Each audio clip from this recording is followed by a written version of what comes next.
Let's do a show. Let's do a show right now. What are we doing?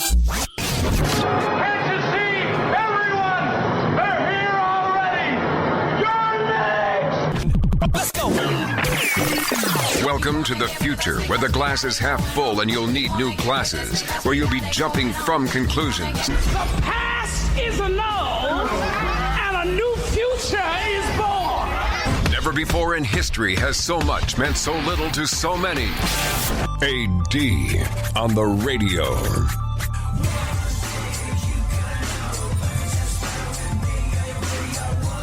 I want you to understand something. I'm not taking sides here because, well, I don't believe in doing that. I don't believe in trampling all over anybody's beliefs to make a point. I think if you want to make a point, a good way of doing that is by respecting other people. So I want to make it clear that I'm not taking sides. But this new era of a new presidency has reinforced something in my mind that I felt during Obama's presidency that I've always felt. Maybe it's something my parents instilled in me. I don't know. I do know this, though. Your life probably hasn't changed all that much since Donald Trump became president. Whether you were a Trump supporter or whether you were someone that thought his presidency was the coming of the apocalypse, that he might as well have been one of the four horsemen. He was the one that got there first. Your life probably hasn't changed all that much. Your day-to-day existence, probably pretty much the same as it was last year, and maybe even the year before. Now, there's people that will say, hey, Donald Trump's just getting started. It's not fair. It's not fair to judge him on this 100 or so days. And here's the thing. I'm really not. I'm just saying that, well, this idea, and everybody gets all bent out of shape about it every single election time, this idea that an elected official is going to equal change, that's going to equal palpable change in your life, is starting to prove itself wrong yet again. And it's what I've always said. If you're looking at a politician to make any kind of difference in your daily existence, and you are headed down a road to the town called Disappointmentville, Population U. And this applies to you whether you're a Trump supporter, whether you think he's the greatest thing since sliced freaking bread, or if you are, like I mentioned earlier, one of the people that thinks he is the first horseman of the four horsemen of the apocalypse. It doesn't matter how you feel about him. What does matter is if you take stock of your life, things are kind of sort of the same, aren't they? And I know it's early days, but I bet you're going to feel like things are kind of sort of the same as we move forward, as we get to the second 100 days and the second year. I could be wrong. Maybe I would love to be proven wrong. Maybe I would be terrified by the change that could come along. A lot of people think that, well, we're sort of going to maintain as long as Trump doesn't plunge us into global thermonuclear war. Some people think there's going to be a tremendous change for the better. But I do know this. The first brick of the wall hasn't been laid. Obamacare hasn't been repealed and replaced. Well, I mean, they're doing an okay job at repealing it. The replacement is pretty much up in the air. NAFTA, at this stage in the game, I don't think has been revised. I don't think there's a framework for a tax bill. That's this administration's next legislative priority. But a politician, bottom line, isn't going to make that much freaking difference in your life. Doesn't matter if you love or despise the politician that's in office. It falls to you. Now, there's people that say, and I kind of believe them, that Ted Cruz and Bernie Sanders were flip sides of the same coin. Very principled men, and had they been elected, there would be real and sweeping and perhaps unrealistic and painful change, whether it was change as dictated by the right or by the left. But we don't know that. We do know who and what we got. And we do know that, well, if you're anything at all like me, when you wake up in the morning, all feels about the same. And it pains me. It pains me every single time an election happens, to see people place so much stock in an elected official. Someone that doesn't know their name, wouldn't know them if they ran into the street. You're going to place all your hopes and your dreams for the future on this person. Spend your time campaigning for this person. Donate money to this person. Trusting that something is going to be different. Is it? I got to say, maybe I'm alone on this one. But I don't feel as though an elected official has ever affected my life in any way, shape, or form. Here's a great example of someone who had an idea of personal responsibility. Parents can only give good advice or put them on the right path. The final forming of a person's character lies in their own hands. Anne Frank.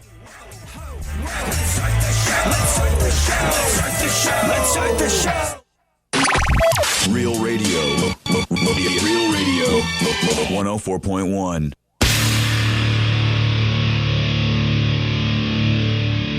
Where the left and right come together for fundamental truths. AD on the radio, on Twitter at ADSXE.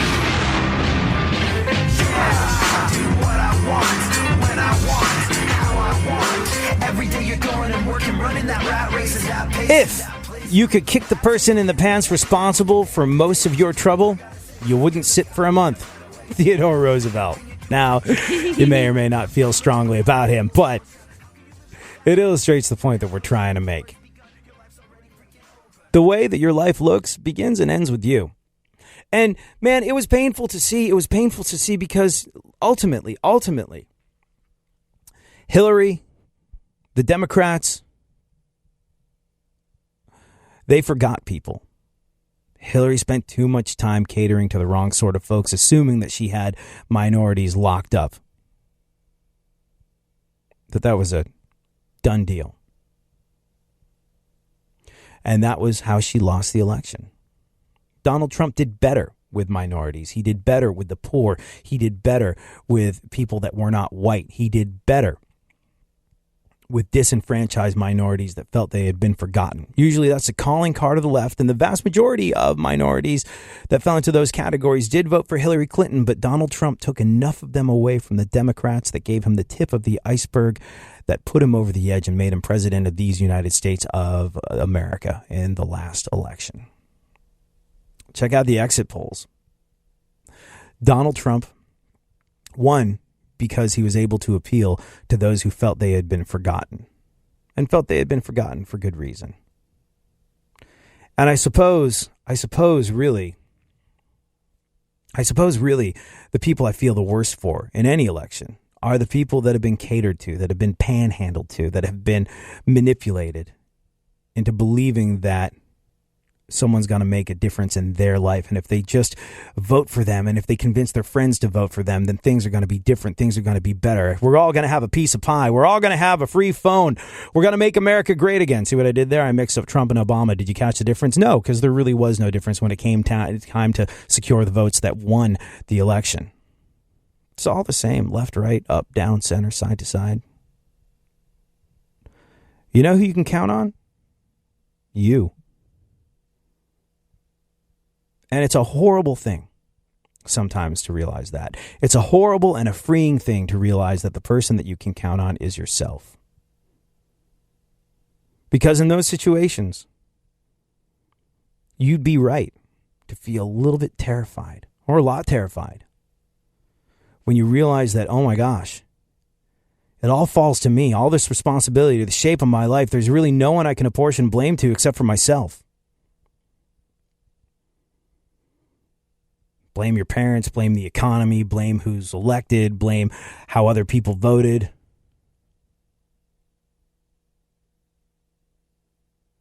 That's just putting bandages on a gaping flesh wound. That's just trying to disguise a much larger problem. And that problem, I've come to realize over the years, is me. When things don't go my way, when things don't work out the way I wanted them to, it's down to me. Now, there are circumstances that have been out of my control, but ultimately, always and forever, the responsibility falls to you. So provided we are not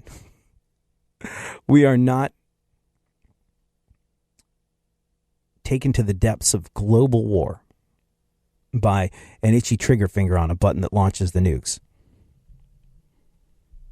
by this or any president. Outside of that, it really is always going to be our own responsibility. And like I said, that can be a little bit terrifying. But you know what? That responsibility, that knowledge that the responsibility for your life starts and ends with you, while it is essentially a call for you to put on your big girl or big boy pants and take responsibility for everything, and that in and of itself is a scary prospect, it's also tremendously freeing, tremendously liberating to realize that, hey, you know what? The responsibility for my life falls to me, starts and ends with me. But ultimately, I control my own destiny. I can make a difference in my own life. I don't have to look to an outside source. I don't have to look to attack everything around me. I can attack what is within. What is the Confucius quote? Attack the evil that is within yourself rather than attacking the evil that's outside of you or in others, or something along those lines. And it's incredibly telling. And so it might be terrifying to realize that, like I said, the responsibility for your life starts and ends with you, but it is also incredibly liberating when you take that on and you realize it and you go after it on your own. So do it. This country, and we lose sight of it so often, especially around elections, especially when we're looking to hold elected officials accountable for the promises they made during a campaign. This country, and we lose sight of it, the thing that made it great is the individual will within yourself.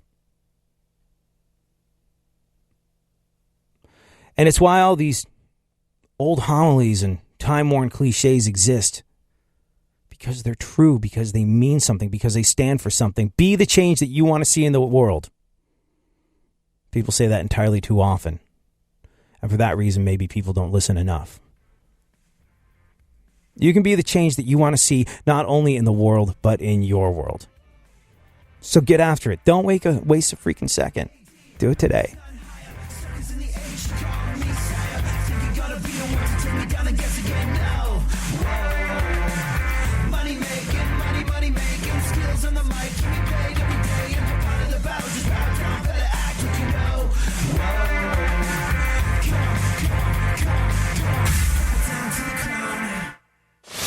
Fire ants and free thoughts. All the comforts of what we call home. This is KPRC AM 950. Real Texas. Real talk. Don't get the blues, get all the news. We mean all of you guys out there in Radio Land. All aboard! He's back. AD on the radio. Give it up, yeah. Give it up, yeah. Bring this on. Come on. So do you remember Rachel Dolezal? You remember her? She was the former NAACP chapter president who was born white, but pretended to be black and now identifies as a black woman despite the fact that she was born white. You remember her? You remember that story, Funkhouser? You remember that being a thing? Mm-hmm. She, bear in mind, she was born white. She broke up with her husband. She's got a new book out where she talks about what it is to be black. I'm not even joking. Not even making this up. Rachel Dolezal has this new book out, and one of the things she talks about is why her marriage to her black ex-husband ended. Why do you think, or what do you think her reason was for the end of her marriage? I could guess so many guesses. Well, yeah, I bet you won't guess the right guess, but go ahead. Why do you think Rachel Dolezal's marriage to her black ex-husband ended? Well, maybe they had communication problems, I would imagine. Yeah, I mean that might be a little bit more accurate, but that's not the reason she gave. What other reason could you imagine that Rachel Dolezal's relationship with her black ex-husband ended? It could be infidelity. I don't think it was infidelity. No. Rachel Dolezal said, and I quote, she was too black for her black ex-husband. Yes, a woman born white said her marriage ended because she was too black for her black ex-husband. Can open. Worms everywhere. And we'll discuss the full story of a white woman being too black for her black ex-husband a little later on in the show. Right now, though, let's take a look at the events of today. What's going on in the world, Funkhouser? First and foremost, how are you? How are things going in Funky Land? I had to wake up really early this morning to do something with people from The Voice. The Voice? I'm talking like 3 in the morning. Contestants, or like, were you there with Gwen Stefani and I didn't get to see any of them. It was just like a bunch of phone conversations this morning. They were doing like their preliminary trials before the show tonight, where everyone gets eliminated, and so contestants know if they're on the show or not, but they still have to do interviews with people. So yeah. So did you know which ones you're like, you're doing this interview, it'll be your first and last interview. You're not good enough to advance in the next round. Did you know? I try to watch The Voice, but I can't. I haven't seen it this season. Did what type of people, when you were on the phone with them, what type of people did they seem like to you? Oh, well, they were all very young. They were, one of them was 18, and they seemed to be very seasoned at answering questions. But do you think they give do you think The Voice, before they let them out on the world to be interviewed, do you think they give them media training, like do say this, do not say that? You probably have to. I mean, I was on that game show and they gave me media training. It's just really, by the time you answer 500 questions, you know all the answers. You're in the media and they gave you media training. That's incredible. So, what media training did you receive? Help me answer questions easier. After you answer the same question 5 or 6 times, they give you pointers. Interesting. Yeah. I'm not going to pull the curtain all the way off, but let's just say they're seasoned, just like your steak. Well, there you go. Well, there you go. You've learned something new today. You've learned what it's like to deal with contestants on The Voice. So you what now? And What'd you do? I took an office nap. Oh. So when you take an office nap, I'm assuming because you had to get there at 5 in the morning today. And you worked till when? 8 or 9 in the morning, dealing with this 4-hour radio tour where you connected contestants from The Voice to various radio stations around the country. I had a 3-hour gap. So do you have a little cot that you keep in the studio? Where do you go for an office nap? Well, there's a leather couch in the studio here, so I could just crash out on that. Mm-hmm. And did you? Mm-hmm. Has anyone ever walked in on you while you're taking an office nap? No, but I've walked in on others. There's some other studios around here that people sleep in between shows, and man, giving people a tour, walking in on somebody in their little blankie. Because, honestly, the office nap is probably more common in the field of radio than a lot of other professions. Just because, I used to know a producer for a morning show that when things were going to be busy the next day, he would just spend the night at the station. He would just crash. He had a little cot and a sleeping bag, and he would just spend the night at the station. That's how dedicated he was to his job. For his $21,000 a year, he was willing to spend the night overnight at the station. And then there's times where you just kind of got to get in early. I remember when I was in California and having to do mornings in Houston, and the day started at 3 and finished at 8. And I was like, what am I supposed to do between now and when I go on the air in California at 3 o'clock in the afternoon? I guess I'll just take an office nap. So I've taken an office nap before. So it's pretty common. You get this in radio a lot, just peeling back the curtains. I would say more people sleep technically on the job in radio than in many other professions. But it still is weird if you've ever been caught taking an office nap, even though you're completely within your rights to do so. When someone comes in and you're at work and sleeping, they go, "You sleeping on the job?" You're like, "What? No, I wasn't sleeping." And really, you've been sleeping for the last 3 hours, and you have every right to do so. But there's still a fundamental built-in piece of guilt that exists in all of us when we're caught napping on the job. So there you go. I have a big picture window, so everyone, and I'm right next to the main hallway, so everyone this morning who came in before 9 saw me drooling on the couch on their way to their cubicle or their office. So, and they're all fine with it. They probably would come in and go, "Aw, sleeping so sweet." Aw. They're so cute when they're asleep, Funkhousers. Alrighty then. Now that we've established your So I'm a cuter little while you're loopy, sleeping, maybe. Funkhouser. Yeah, Haven't seen the outside for a while. The new Chips movie is a box office disaster. Aw, I don't believe it. Not the new Chips movie. How could that possibly be anything other than awesome? Replied absolutely no one that saw the trailer. I wanted that thing to be good. Me like too. I was really holding out hope that it would be awesome. Do you see what Kristen Bell said about it? Because The wife of the... yeah, Dax Shepard was the guy that made it. He made it. He starred in it. It was his baby from start to finish. He was allowed to make the new Chips movie. I think he directed it as well. Kristen Bell, did you see what she did for the sake of the movie? No.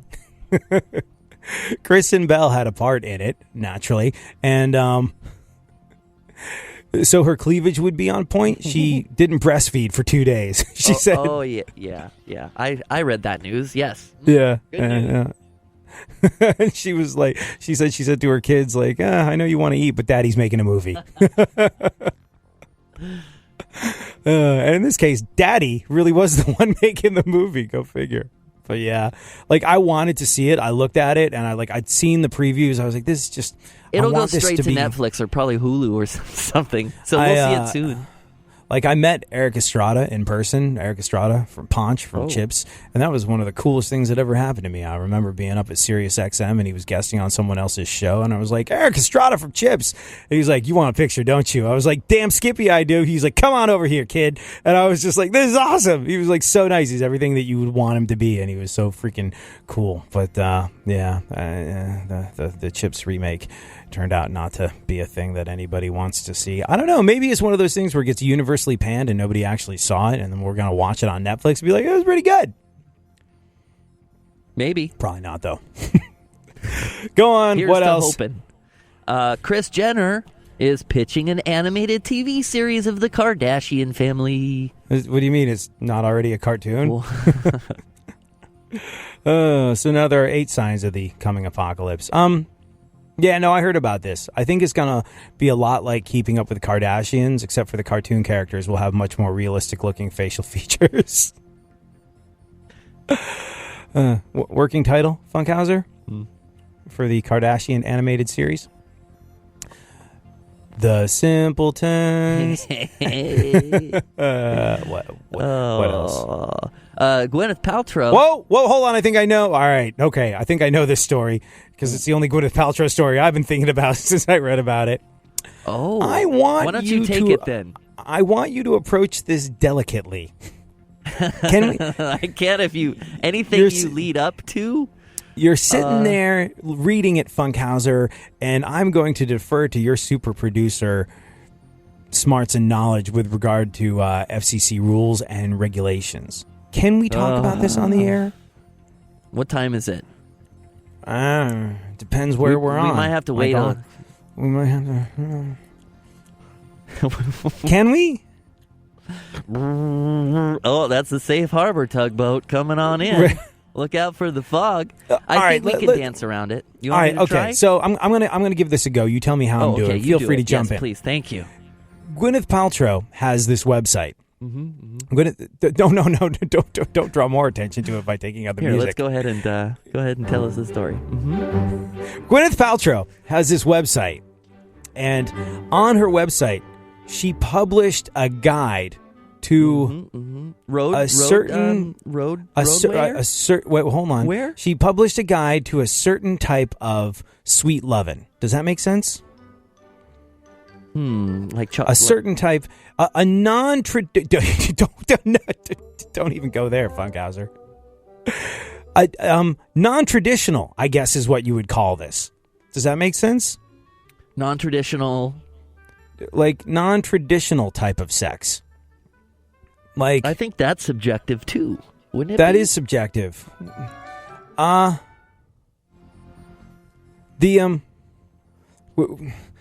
Would you call it secondary?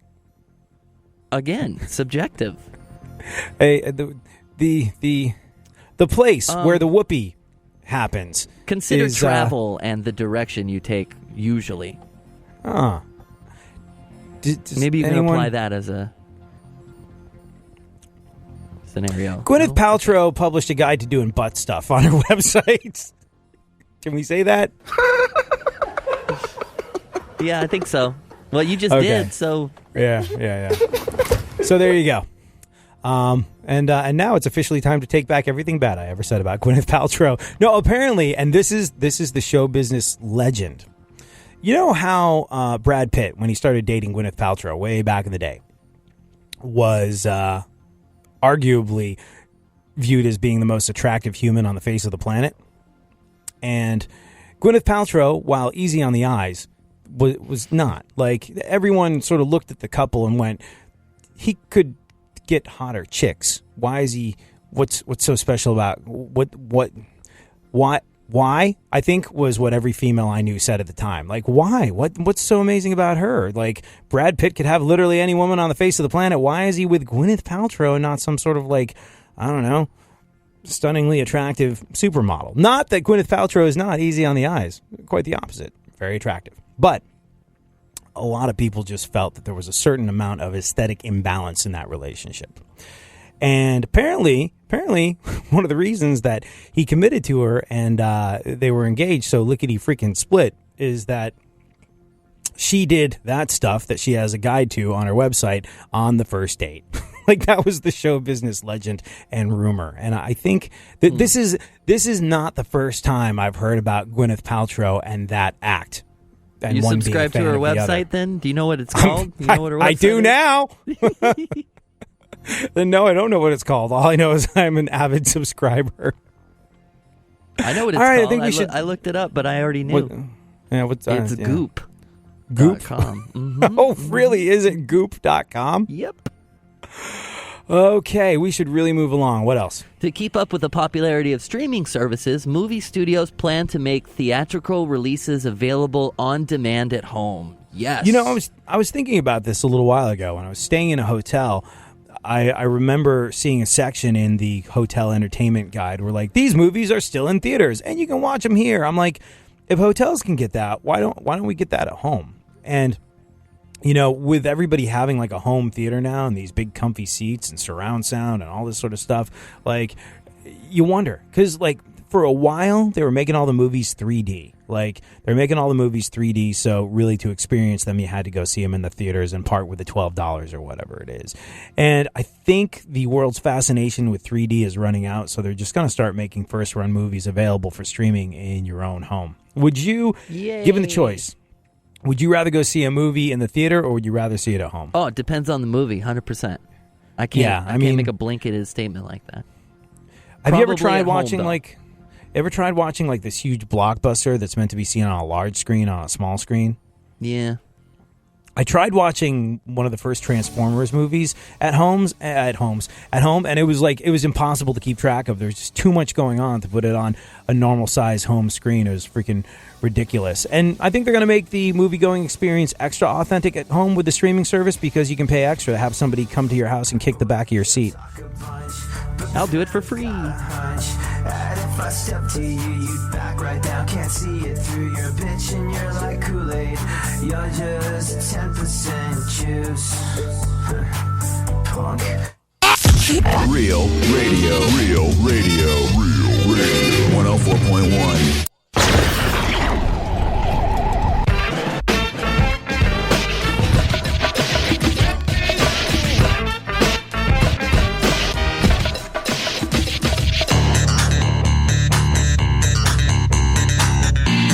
Now, more AD on the radio.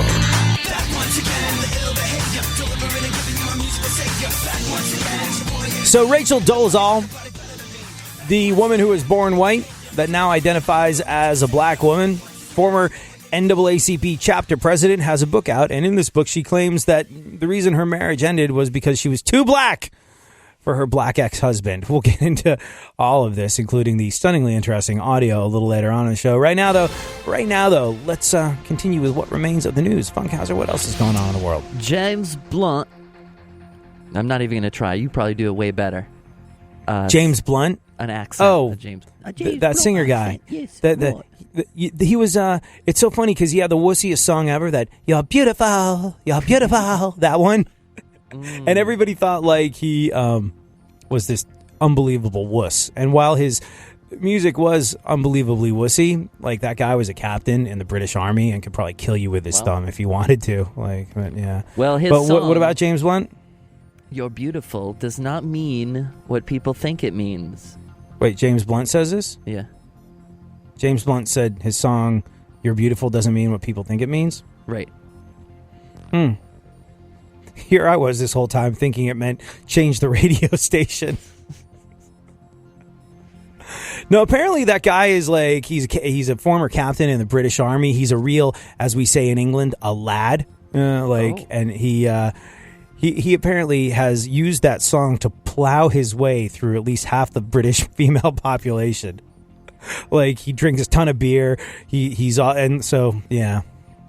Well, there we go. Shall we find out what it means? I mean, do you really want to know? I mean, No, I could live I'm the curious. rest of my life not knowing, but go ahead. Since we're on the radio, you might as well tell somebody. Okay. He said, everyone goes, "Ah, he's so romantic. I want You're Beautiful as my wedding song." Uh-oh. He said these people are effed up. He said, you get labeled with these things like, oh, James Blunt, isn't he just a soft romantic? F no, I'm not. You're Beautiful is not this soft romantic effing song. This is him talking about his own music, by the way. It's about a guy who's high as an effing kite on drugs in the subway, stalking someone else's girlfriend when the guy is there in front of him and he should be locked up or put in prison for being some kind of perv. So it's a song about being a stalker. Oh. It kind of sort of like Sting's Every Breath You Take or the Police's Every Breath You Take. But that was openly creepy. That whole "I'll be watching you" thing, that was there was, you know, Sting said something incredibly interesting once, and I think if you go back through love songs in popular culture, he's right. Sting said, "I love you, you love me, that's boring.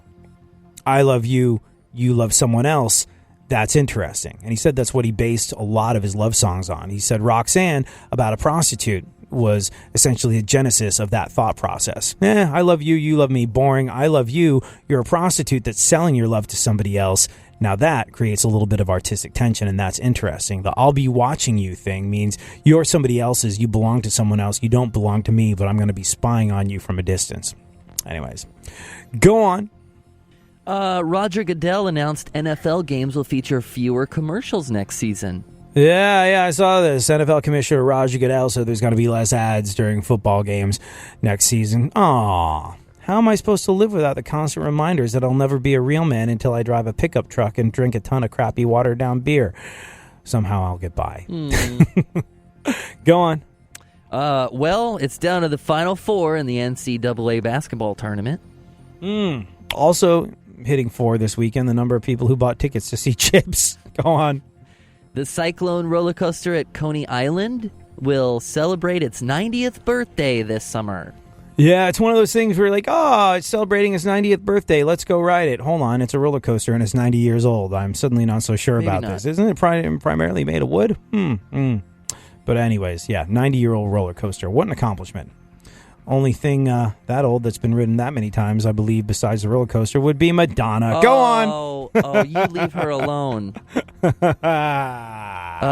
27-year-old Portland resident who was born male just became the first American to be legally regarded as genderless. Genderless. Look, there's all sorts of like highly obvious jokes that one could make that I'm going to refrain from in this situation. And the reason why with issues of gender, I don't even begin to make any of the obvious gags is because, well, look, you may have been around when we talked about this before, you might not have been. But I guess a technical term for gender confusion or identifying as something else or just feeling as though you're not necessarily what you were born. It's not even about being transgendered. It's not about undergoing any sort of therapy. It's not about undergoing any sort of operation or procedure or taking hormones. Or just that feeling that you're not necessarily the person you were born. You're not living in the skin that you feel most natural in. That feeling is called, I think the technical term is gender dysphoria. And here's the thing. If you If you look at suicide rates, attempted suicide rates in America, and you look at a straight person, guy that likes girls, girl that likes guys, and has no confusion about it whatsoever, the attempted suicide rate, I believe, is less than 10%. Something like that. Now, someone who is gay, someone who is bisexual, someone who is not, for all intents and purposes, straight. You look at the attempted suicide rate in folks like that, and it jumps up to something like, don't quote me on this one, but it's 14 or 15%. It's a massive jump. When you're a straight person that likes the opposite sex, and you feel secure in that, less than half the amount of people commit suicide or attempt to commit suicide. Now, go one step beyond someone who has a different type of sexuality and go to somebody that has this thing, gender dysphoria, where, look, the people that are skeptical of it, that want to call it some sort of mental disorder that needs to be treated with therapy or whatever, like whatever. Let's assume for a moment that you're right, that your idea of what gender dysphoria is correct. It doesn't matter, because the rate of attempted suicides in people that do not feel secure in their sexuality jumps to almost 50%. Almost 50%, which means anything we can do to normalize a conversation about people that feel different in this way is a good thing. And we'll talk more about this when we get back, because it's important. Haven't had many sunny days.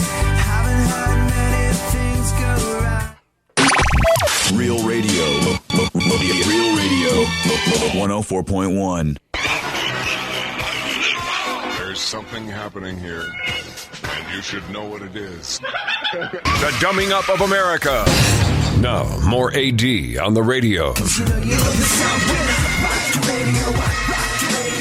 So a 27-year-old Portland resident who was born male just became the first American to be legally regarded as genderless.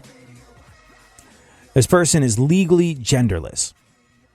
And as you and I were discussing earlier, if you are a straight guy or girl that's into the opposite sex, the rate of attempted suicide is less than 10%. If you are gay or bisexual or perhaps confused about your sexuality, that number jumps up a lot to, I think, around 15%. But if you are a person that has this thing of gender dysphoria, which is sort of a blanket term for people saying they don't necessarily feel like they were born into the right skin. They don't feel they were born into the right gender.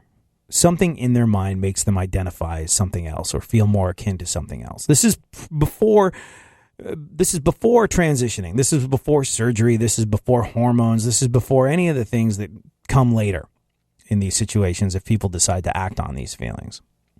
But if you are born feeling that way, and even the people that are going to go, that's a mental disorder that needs to be treated with drugs and therapy, brr, even if you feel that way, the bottom line is people that don't feel at home in their own gender, in their own skin, with what they are rocking south of the equator, the attempted suicide rate for folks like that is over 40%. It's almost 50%. Almost half of people that have this thing, gender dysphoria, will at one point or another attempt to commit suicide. Almost half. Now, the reason I don't in any way, shape, or form ever take any of the easy, low-hanging comedic fruit that is there when it comes to issues of gender is because it's an unusual thing. It's not normal. It's a tiny... No, hold on. Misuse of the word normal. It is not the norm, I suppose, would be more of an accurate way of saying it. It's a tiny fraction of a tiny fraction of the population that deals with this. But we're a large population, and that still means a lot of people. And look, people are going to be insensitive to it. Why? Because it's rare. Because they don't know. They don't know any better. People need time to become educated. People need time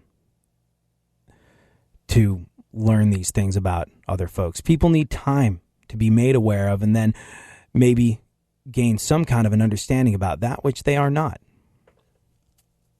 It's something that almost none of us will go through, yet it is something that will cause almost half of the people that do go through it to attempt suicide.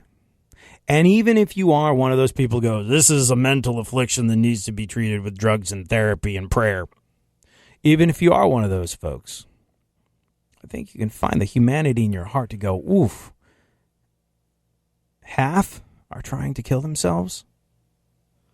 That's not okay. And a big part of the reason, one would imagine, why this rate of attempted suicide is so high is because people don't know. Those who are going through it don't know, don't understand, don't recognize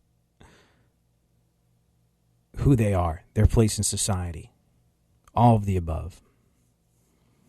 And then when they look outward for acceptance and support, well, people don't get it. People don't understand it. It's rare. So is it there 9 times out of 10? No, it's not. And this is why we don't laugh at this. This is why I think anytime there's a headline like a 27-year-old Portland resident who was born male just became the first American to legally be regarded as genderless, as much as there's a fantastic punchline to be had after things like that, no. You go, hey, that's great that that's a part of the conversation now, because anything that moves us closer to normalizing this, that moves us closer to people recognizing the idea of this, that moves us closer to acceptance of this, and moves us closer to understanding that if it's nothing to do with us and they're not hurting us, then why are we bent out of shape? Anything that moves us closer to an understanding and acceptance of that which we are not is going to make it easier and hopefully bring that horrifically high attempted suicide rate down from 50%. 50%. It's crazy. Absolutely crazy.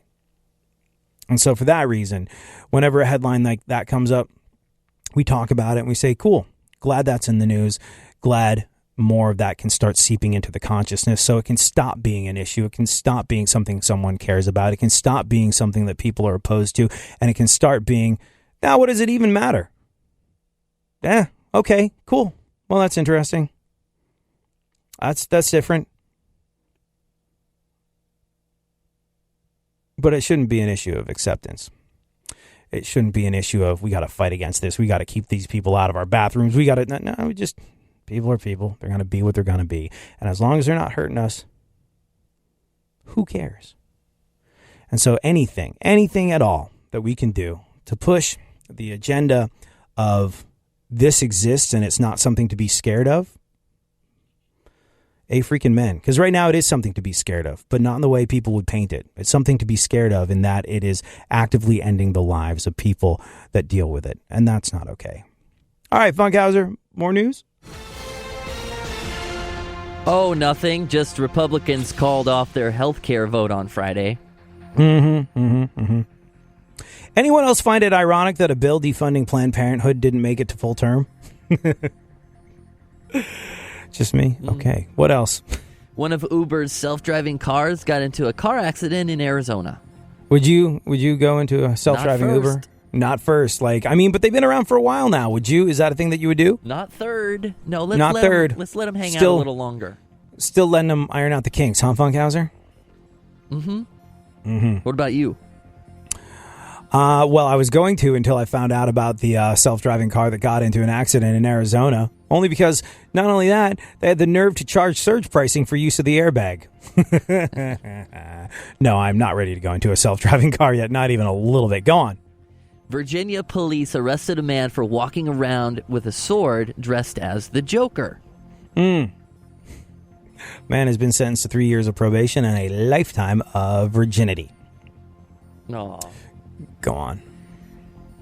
In her new autobiography, Rachel Dolezal calls herself a Black is Beautiful Black Liberation Movement fully conscious woke soul sister.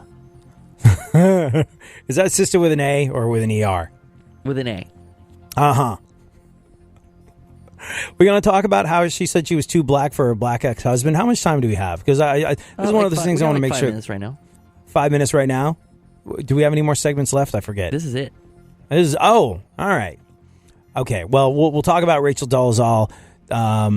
One more piece of news, then we'll talk about Rachel Dolezal. 2 men were arrested in Spain for smuggling bananas stuffed with massive amounts of cocaine. Drug dealers apparently really care about vitamin C and potassium and things of that nature, I guess. Yeah. Bananas stuffed with massive amounts of cocaine. Or, as Charlie Sheen and Lindsay Lohan call them, bananas. Okay. So. I'm glad you snuck that last one in there. Yeah, thank you. Thank you. Me too. That's not what she said. Rachel Dolezal is the former NAACP chapter president who was born white but now identifies as a black woman. And she has a book out this week. It's called In Full Color, Finding My Place in a Black and White World. And in it, she talks about how she was too black for her black ex-husband. I kid you not. Now, hold on a second. Let me see if I can. All right. Yeah. Rachel Dolezal, she was on the Today Show to promote her book. And like we said, she's that white woman who claimed to be black, but not African American. She told Savannah Guthrie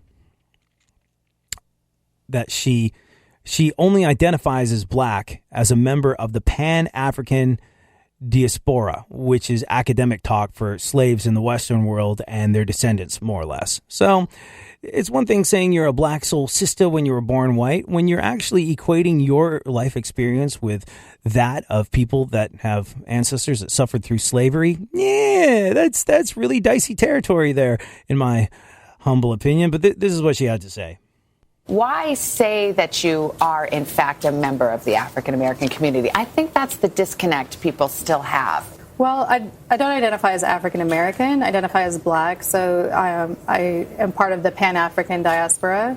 And I definitely feel like in America, even though race is a social construct, and we've acknowledged this in academia and in science, there still is a line drawn in the sand. There still are sides. Politically, there's a black side and a white side, and I stand unapologetically on the black side. I stand with my own internal sense of self and my own values. I stand with my sons. I stand with my sister. And I also stand there really with the greater cause of challenging the myth of white supremacy. Hey, standing against the idea of white supremacy, standing with black people, standing with the black experience, there is absolutely nothing in any way, shape, or form wrong with that.